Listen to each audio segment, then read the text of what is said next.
So this is a strange time to own a computer, especially when it comes to owning an Apple laptop. So we now have an incoming MacBook Air that's competing directly with an outgoing MacBook Pro. Or do we? Hey, how's it going? My name is Say Park and I'm gonna change my title this year. My title this year is gonna be Stay-Home Dad / YouTuber. Yeah, I don't have a lot of weddings this year to second shoot, and also I'm kind of getting into this now. And I'm saying that because that role is gonna play directly into the decision I'm gonna make towards the end of the video that technically I already made. So at the end of this video, I'll reveal which laptop I'm getting rid of. But really, I want to help you guys decide which budget laptop is right for you, especially when it comes to video editing. And yes, this is the year 2025. Dozen of egg costs $16. So these are the budget laptops we're going to talk about. And even if you're not into video editing, I'm going to reveal some things about these laptops that are not commonly talked about. So this should be helpful. Also, as part of this video, I want to share with you about this 16-inch OLED screen by Perfect and how this monitor addresses some of the shortcomings about these two laptops. But before we get started, I should tell you the exact specification of these two laptops. So this right here is the brand new 15-inch M4 MacBook Air with 512 gigabytes of SSD, and I also upgrade the memories to 24 gigabytes on this one. And over here is the last generation M3 Pro, not just M3 Pro Macbook Pro. This is the 14-inch. This has 18 gigs of memory and also 512 gigabytes of SSD. So when it comes to pricing, this is where it gets kind of interesting in 2025, is that when I first bought this less than a year ago, I purchased this for $1,700, and this one right here, I just bought it at $1,600. But as I was making this video, interesting enough, B&H currently has this laptop for $1,400. So in some sense, for price, they are almost neck to neck. All right, before I share which is some of the benchmarks I already done, let's go ahead and do a little cold start of these two laptops. So ready? And start. Love that music. Yep, I like my laptop like how I like my EVs. Silent and fast. Yep, just as expected. So when I did this test with the M4 Mac Mini, yeah, that thing destroyed the other two laptops I was testing with. But first thing I'm gonna do actually is take off this keyboard cover. There's a story behind this. You'll see this in a second in a benchmark. But yeah, I love using keyboard covers because one, they fit like a glove. These are the Case Buy ones. I try so many of them. This is the only one that fits like perfectly. And also, I like to eat Cheetos while I'm doing some editing. So this Premiere Pro video editing software benchmark is by Puget System. It is free to download if you guys want to try it, but I did have to upgrade my Premiere Pro and my Puget System benchmark on this one. So everything is at the latest level, so I can't compare this benchmark directly to the previous benchmark I've done with this, but I made sure that these two systems were identical down to the room temperature. So when I first ran the benchmark, the M4 MacBook Air 15-inch got 3,637, whereas in the M3 Pro Macbook Pro 14-inch got 5,821. And I was kind of a little bit surprised. I'm like, that seems a little slow for this M4. And you guys probably already noticed from the B-roll, when I do these benchmarks, I do plug the laptops in. So both of them were plugged in. But what I didn't realize, my first benchmark was with the keyboard cover on the M4 MacBook Air. And that made, well, let me just show you. There you go. Without the keyboard cover, I got 4,768. That's how big of a difference it makes when there's a thermal restriction on this laptop. Whereas in this M3 MacBook Pro, it does have a fan. I know it's super silent, but it has fans inside and it didn't make a huge difference. Without the keyboard cover, it got 5,836. A wise man would say barely an inconvenience. So I thought that was interesting. So I did some thermal imaging of both of these laptops, and I have to tell you, this MacBook Air was getting close to 120 degrees right around that 6 key, whereas in this MacBook Pro was hovering way below 100 degrees. And as you can see by this thermal imaging, you can see the hot air coming out of that left and right side. And again, this was in a very controlled environment-ish, in an Asian household in the springtime. I had the heaters off. It's about 70 degrees in here. There's no direct sunlight hitting any of these laptops. So again, ideal situation. So I want to dig a little bit deeper into a real life scenario, what it's like to use these two machines as a video editing computer. So let me go ahead and fire up Premiere Pro. I did prepare some projects for you guys here. All right, you guys want to see which one launches the project first? There you go.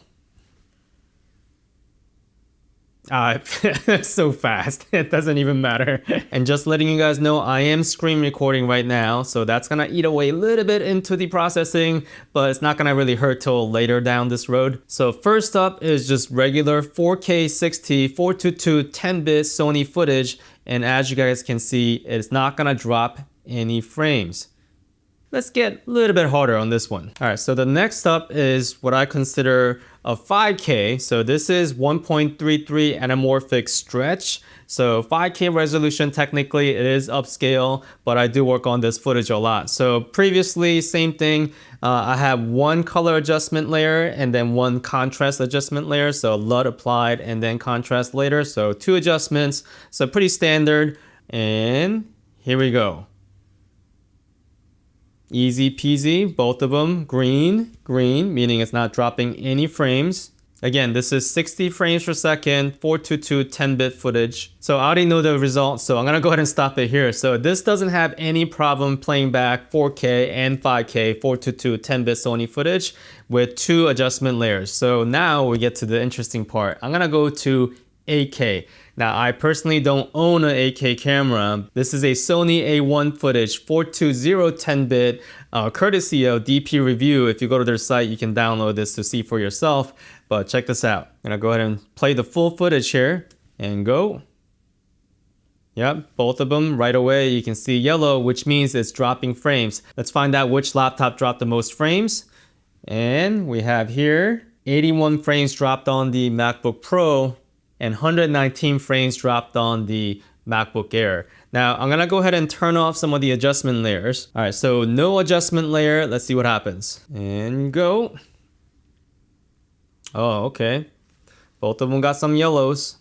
All right, so we have here MacBook Pro dropping 3 frames only, whereas in the MacBook Air dropping 67 frames. All right, just so we are clear on the real life scenario, I'm gonna go ahead and stop the screen recording and show you guys one more time and go. So without screen recording, both of them did not drop frames. Okay, now let's add up the ante one more time. So I'm gonna turn on the adjustment layer and you'll be able to tell realistically how many frames did this laptop drop. Okay, turning yellow already. All right, so let's start with MacBook Pro. Dropped 73 frames on that time around. Interesting. And this time around, 114 frames dropped on here. Now, there's one more thing. Obviously, no one's gonna actually do a full res preview on an 8K project. So I'm gonna go ahead and drop this down to like half res, just in case I wanna like pixel peep and zoom in. So let's do a half res here real quick. Okay, and half res, okay.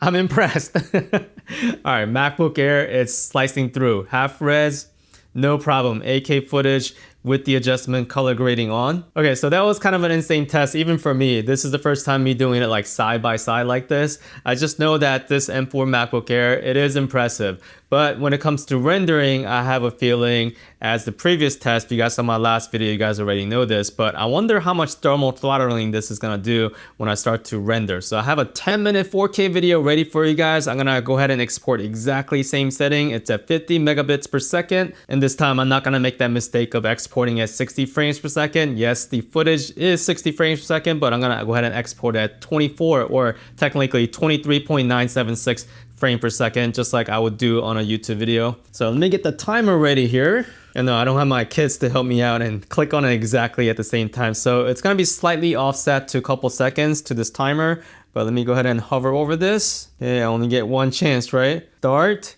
and both of them start. Oh, okay, it's done.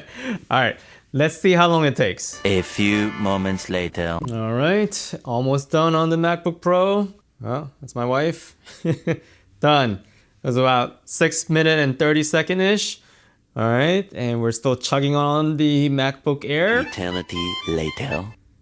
And here we go. All right, about 10 minute and 40 second-ish. Yeah, that's a huge difference between these two. But don't get me wrong, by no means these two laptops are slow. I remember the days when exporting a 10-minute video 4K took way longer than the actual 10 minutes. So this is still good. It's just that, yeah, it's Oh, that's warm. Oh my goodness. And you might be also wondering, why are you not plugged in doing these benchmarks? So this is my workflow, guys. So most of the time when I'm taking this laptop to a coffee shop or anywhere else, I am not really plugged in. So it is so impressive that it's able to slice through most of these tests no problem without even being plugged in. And this last video editing task has a little bit to do with gaming, but really it's for my purpose. So I want to get into Unreal Engine editing, and I did the test previously on this MacBook Pro and it did okay. So this time around it was getting around 20 frames per second, whereas in the MacBook Air this one is actually slower than the M4 Mac Mini. So this 15-inch MacBook Air was getting around lower teens. It was even dipping to single digits. So when it comes to graphics power, clearly the MacBook Pro has an advantage. But if you're trying to get into Unreal Engine editing, I would probably draw the line on this machine here. But I have a slight theory when it comes to why this machine scored pretty high on that Premiere Pro benchmark. And you probably guessed it right. It has to do with the disk speed. So I'm gonna go ahead and run this test real quick to show you guys. Let's just make sure I'm on the correct setting on both of them, identical. Yes, 5 gig please.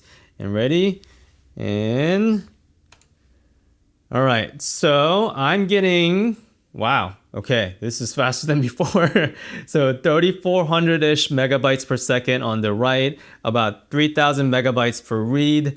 And the M3 MacBook Pro, yeah, this is getting over 4,000 megabytes per second on the read. So I already knew about that, but still, this MacBook Air has a pretty impressive disk read speed. Comparing this with my base model Mac Mini that's also M4, that one was getting around 2,000 megabytes per second on the write and around 2,700 on the read. So compared to that, this is significantly faster. This is the 512 gigabytes SSD, of course. So it is taking advantage of that dual NAND. So just remember, guys, when you get this laptop, definitely consider 512 gigabytes of SSD.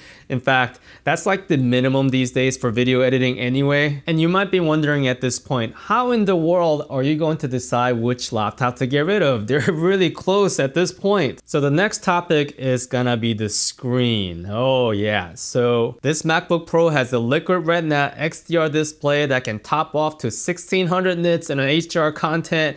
It is insane how good this thing looks. And even for refresh rate, this display can support up to 120 Hertz. Now you can't actually select manually 120 Hertz. They call this ProMotion, but it has variable refresh rate. It can push up to that, whereas in this monitor here, yeah, so this is the old tech. 15-inch MacBook Air still sports the old LED backlit IPS. It's 60 Hertz on the refresh rate, so not the best when it comes to fast-moving frames. Now, would most people notice it? Probably not. I do notice it when I'm scrolling web pages really fast. My eyes do get strained a little bit more on this display compared to this one. But I have to go back to the reason why I was considering this 15-inch MacBook Air is that 1 inch, I know it's just 1 inch, makes a huge difference when it comes to video editing. Even this single display for 15-inch is really not enough for me to actually video edit in. I do have this dual 32-inch monitor set up at home with my Mac Mini, so I'm kind of spoiled by that. This 14-inch wasn't really doing it for me. I am getting a little bit older, so tiny little display with all my timeline crammed in there.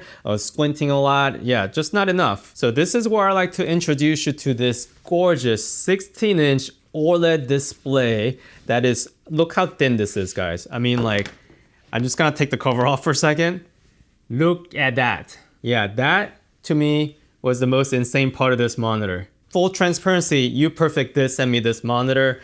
They actually asked me to pick any monitor I want from their website, and I picked this one, and there was a reason for it. This is not a sponsored video, but I do have to make this video on time. That was my promise. So I'm making this video part of this because of this, but I think it does solve some problems here. So let me go ahead and take away this laptop for a second. Let me show you something really cool. All right, first of all, this does have a built-in monitor stand. So the cover, which is kind of like a leather-like material, what you do is you fold it over. Now, most of the review that's online give kind of bad review on this, saying that when you put this on, it just slides off. What you have to do is actually fold this over. There's a magnet behind it, and then it stops there. So that's the important part. But one of the features that really stood out to me when it comes to having this as a secondary monitor is that on a clutch, I wouldn't do this like every time, but on a clutch, I could connect this on a single USB-C cable. Now I'm gonna use that cable on purpose in a second, I'll show you. Plug that in, and it's gonna automatically detect it. And right now this cable is telling me how many watts it's going into it. So right now it's using 6 watts from the laptop to this monitor. So it's not too bad, but you guys have to look at this color. Look at this color. So this is not your regular LCD screen. This is 100,000 to 1 contrast ratio color. It also supports 10-bit. If you're a videographer, you know how important that is, going from 8-bit to 10-bit. Huge difference. It's 3K in resolution and it's 500 nits, so you can use this even outdoors as long as it's shaded under the sun. Now, it is a glossy screen just like your Mac, so some people don't like that, but it's matching the actual style of my Mac. So this monitor can really help the limitation of both of these laptops. So on the 14-inch, not having enough screen real estate, this is going to help you expand that. And also, this is 120 hertz. So on the MacBook Air, it was 60 hertz, right? So if you feel like you're missing out on the hertz side, you can add this monitor to get your 120 hertz fixed. Now, the way I would use this traveling, I just traveled to WPPI in Las Vegas, and I brought this monitor with me because I was supposed to do a recap video for that event. So the way I travel with it, I did bring one more USB-C cable. So you can do one more USB-C cable, and this is gonna be for power. And you don't have to have a wall plug for this because it's such a low power monitor. I just brought one of these. This is an MPF battery, and you guys seen this before. So this one, dual purpose, it's gonna power some of my lights, but what's special about this particular one is that it does have USB-C, but not only does this actually charge via USB-C, it can also do a USB-C out, meaning I can plug this in, bam, and it will power. Oh, it just got brighter. So when it's plugged into the laptop directly using one cable, it's gonna be in low power mode. When it's on battery, it's gonna get brighter, but you'll notice that it's still saying 5 watt here. So it's actually doing the other way around now. So this battery is powering this monitor and it's actually charging my laptop right now. So this is the setup I have. So I'm gonna go ahead and leave the link in the description about this battery and especially for this monitor. So UPerfect is telling me that there's gonna be a special coupon code for my audience. So this is gonna be heavily discounted. So I'm not sure how much exactly that's gonna be, so check out the link below. But the real reason I also picked this one, this is really for filmmakers out there. So check this out, guys. So you guys know how much I love holes, especially when it comes to plates like this. This right here is a VESA mount that has so many 1/4 holes in it. And guess what? This monitor right here, you guessed it right, it has VESA mount. So I'm gonna mount this onto here. You see where I'm going with this? So yes, if you're a colorist, a video editor colorist, this monitor is gonna be a little bit too good.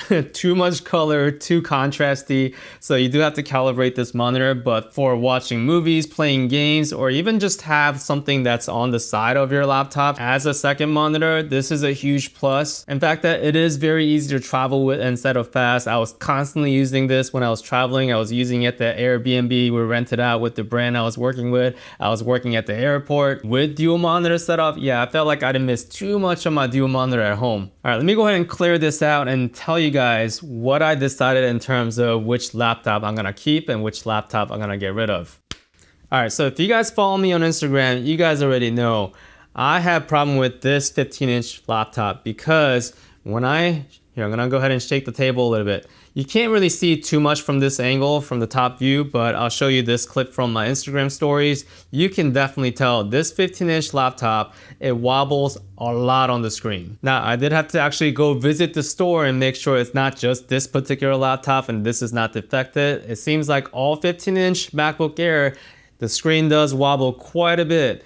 Now, some people, that's not a problem. For me, maybe I get motion sickness easily, or if I'm so used to this 14-inch laptop or my 16-inch PC laptop, the wobble is not there. And yes, this is gonna be a problem when the table is actually shaky. So you have to look at 90% of my use case when it comes to a laptop like this, it's gonna be at a coffee shop, and most of the coffee shop doesn't have the most stable desk like I do here at home. So yes, 15-inch, definitely nicer than the 14-inch. That 1 extra inch, yeah, ask anybody, especially, no, not gonna say that. Yes, this 15-inch compared to 14-inch screen size, it is much friendlier when it comes to video editing, but because the timing was right, because I was able to find that perfect monitor that's gonna go with this 14-inch laptop, I am okay with keeping this laptop. So yes, I am returning this 15-inch MacBook Air, not just because the screen wobble, which was the trigger of this whole entire decision, but after using it for a while and doing that video project when I was traveling, I realized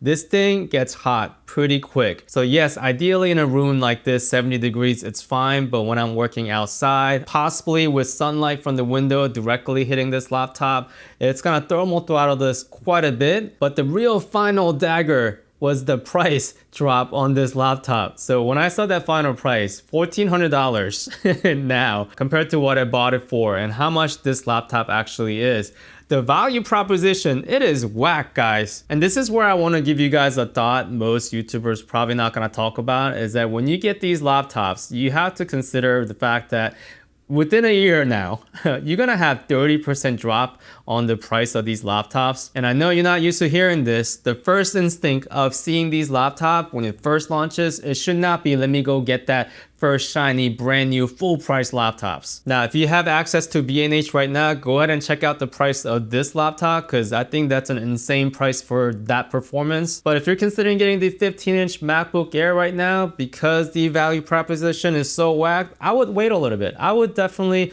unless you're in a hurry, I would wait for this laptop to just drop a price just a little bit, maybe around Thanksgiving time. And this is why I can never justify getting like those $5,000, $6,000 laptop at those spec'd up price, is because at the end of the day, I am a stay-home dad, a YouTuber who's making $5 on this video right now. Those are my thoughts, guys. So I'm gonna go ahead and say goodbye to this laptop.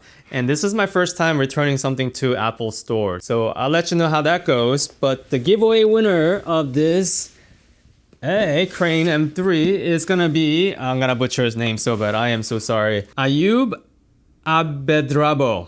Did I get that? I probably butchered it. I am so sorry, Ayub, if I pronounced that correctly. You won the Crane M3. I will be contacting you in a very secure manner. So I will not be contacting you in some random manner. So you'll know I'm gonna contact you in 2 different ways, and this is how I do giveaway, guys. So you definitely wanna subscribe and hit that bell notification, because these giveaways, they just kind of come out of nowhere. I'll be doing one sometime in the near future.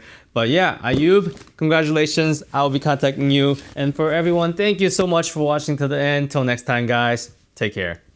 Hey, yo, when did this light go out, guys? Was this off this whole time? The battery run out? I am so spoiled by these MacBook batteries, guys.